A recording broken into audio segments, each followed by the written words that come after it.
할렐루야. 웨스트민스터 대요리 문답 196문입니다. 주기도문의 결혼은 우리에게 무엇을 가르칩니까? 질문이고요. 주기도문의 결어, 나라와 권세와 영광이 아버지께 영원히 있사옵나이다 에서 우리는 우리 자신이나 다른 어떤 피조물이 가지고 있는 가치로부터가 아니라 오직 하나님으로부터 비롯된 이유들을 가지고 우리의 기원을 강화해야 함을 가르칩니다. 또한 하나님께만 영원한 주권과 전능함과 영광스러운 위엄을 돌리는 찬양이 담긴 기도로 우리의 기원을 강화해야 함을 가르칩니다. 하나님의 이런 주권과 전능하심과 위엄으로 인해 하나님께서 우리를 기꺼이 도와주실 수 있기 때문에 우리도 하나님께서 그렇게 해 주시기를 믿음으로 담대하게 구하게 되고 하나님께서 우리의 기도 제목들을 이루어 주시도록 잠잠히 그분을 의지하게 되는 것입니다. 그리고 이것이 우리의 소원이며 확신임을 증언하기 위하여 우리는 아멘이라고 합니다. 답변 첫머리 이렇게 시작합니다. 주기도문의 결어, 나라와 권세와 영광이 아버지께 있사옵나이다 에서 우리는 이렇게 이야기합니다. 나라와 권세와 영광이 아버지께 영원히 있사옵나이다. 아멘. 이것이 주기도문의 결론이지요. 영어 주기도문을 보면 이 부분은 for라고 하는 단어로 시작됩니다. 왜냐하면 이라는 뜻이지요.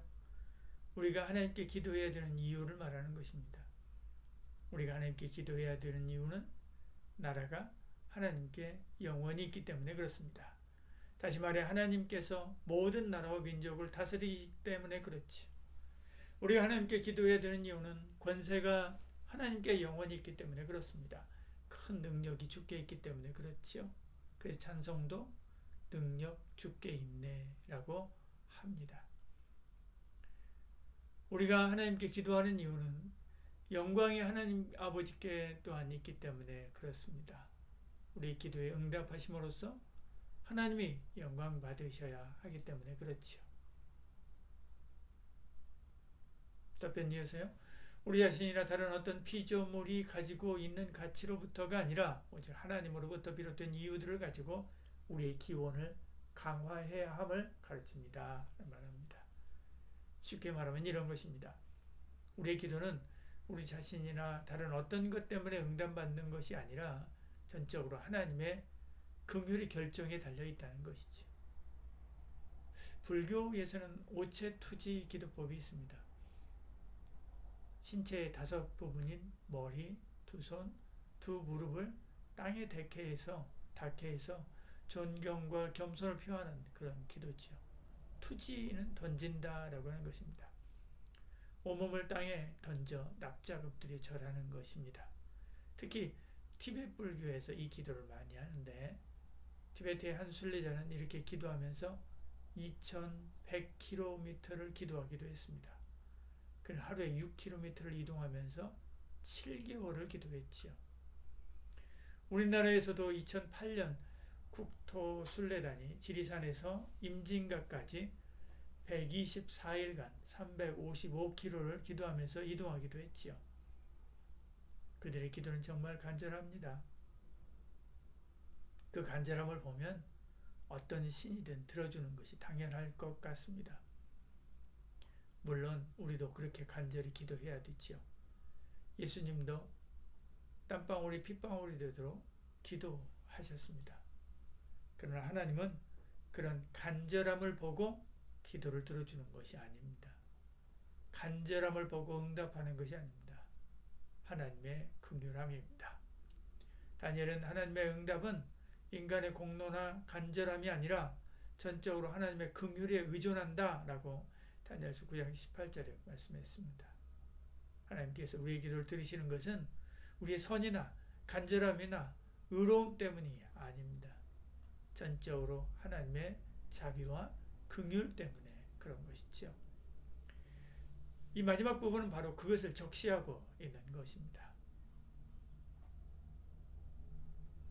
답변 이어서요. 또 하나님께만 영원한 주권과 전능함과 영광스러운 위엄을 돌리는 찬양이 담긴 기도로 우리의 기원을 강화해야 함을 가르칩니다. 찬양이 담긴 기도를 올려드려야 됩니다. 하나님은 찬양 받으시기에 합당한 분이기 때문에 그렇죠. 우리는 하나님을 찬양하기 위해서 지음받았습니다. 이 백성이 내가 나를 위하여 지었나니 나를 찬송하게 하려 함이라. 이사야서 43장에 말씀하죠. 그러므로 먹든지 마시든지 예배를 올리거나 봉사를 하거나 기도를 하거나 늘 주를 찬양해야 되지요. 우리에게 이보다 더 숭고하고 거룩한 목적은 없습니다. 그래서 다윗은 온 회중 앞에서 송축하며 이렇게 찬송했습니다. 우리 조상 이스라엘 하나님 여호와여, 저는 영원부터 영원까지 송축을 받으시옵소서.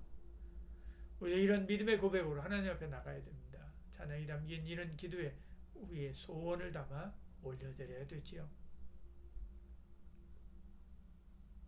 답변 이어서요. 하나님의 이런 주권과 전능하심과 위엄으로 인해 하나님께서 우리를 기꺼이 도와줄 수 있기 때문에 우리도 하나님께서 그렇게 해주시기를 믿음으로 담대하게 구하게 되고, 하나님께서 우리의 기도의 제목들을 이루어 주시도록 잠잠히 그분을 의지하게 되는 것입니다. 그리고 이것이 우리의 소원이며 확신임을 증언하기 위해서 우리는 아멘이라고 합니다. 라고 말하죠.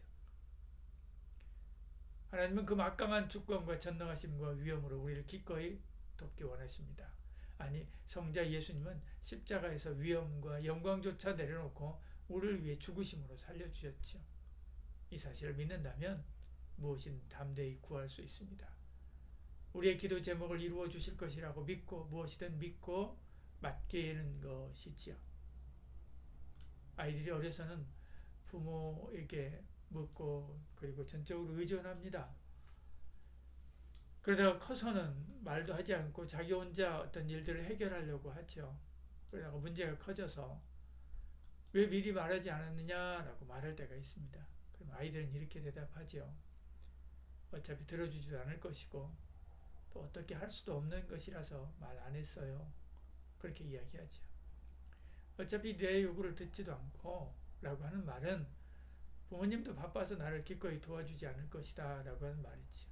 어차피 할 수도 없다 라고 하는 것은 부모님도 이 문제를 해결할 힘이 없을 것이다 라고 하는 말이죠.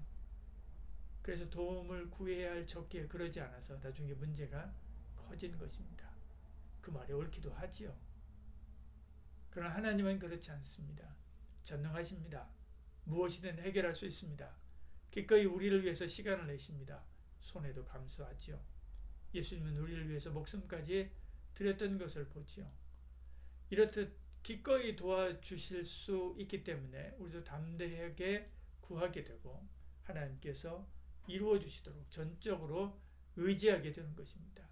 그리고 이것을 믿는다는 그 확신, 그것이 아멘이죠. 아멘은 계약서에 도장을 찍는 것과 같은 것입니다. 부동산 계약서 쓰지 않습니까? 내 전 재산을 종이 한 장에 담는 것입니다. 거기에 도장을 찍음으로 확인하는 것이죠. 이와 같습니다. 아멘이라고 말해서 내가 하나님의 이 모든 뜻을 믿고 있다라고 선언하는 것이죠.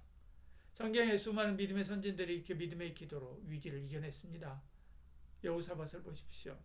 모압과 암몬의 연합군이 공격한다는 소식을 듣고 기도하지요. 아사는 구스, 아프리카 군대가 쳐들어오자 기도합니다. 다니엘과 친구들은 사자굴에서도 기도하죠. 푸누볼 앞에서도 기도합니다. 모세는 홍해 앞에서 기도하고 여호수아는 전쟁터에서 기도합니다. 예수님은 죽은 나사로의 무덤 앞에서 기도하지요. 하나님은 이들의 기도를 다 들어주셨습니다. 하나님은 우리의 기도도 들어주실 것입니다. 지금까지 너희가 내 이름으로 아무것도 구하지 아니하였으나 구하라. 그리하면 받으리니 너희 기쁨이 충만하리라. 기도하시기 바랍니다. 그러면 응답을 넘어서 기쁨이 충만하게 될 것입니다. 기도하겠습니다. 주님, 196회의 웨스트민스터 대요리 문답을 잘 마치게 하신 것 감사합니다. 시작할 때는 아내와 둘이 시작했지만 끝날 때에는 여러 교우들과 함께 하게 하시니 감사합니다. 이 긴 여정을 통해서 기독교의 기본 교리들을 다 정리하게 하시니 감사하고 또 감사합니다. 우리 성도들이 주 안에서 참 믿음으로 굳게 서서 늘 기도하며 살게 하시고 그 삶이 응답의 간증이 되게 하여 주시옵소서. 예수님 이름으로 기도드리옵나이다.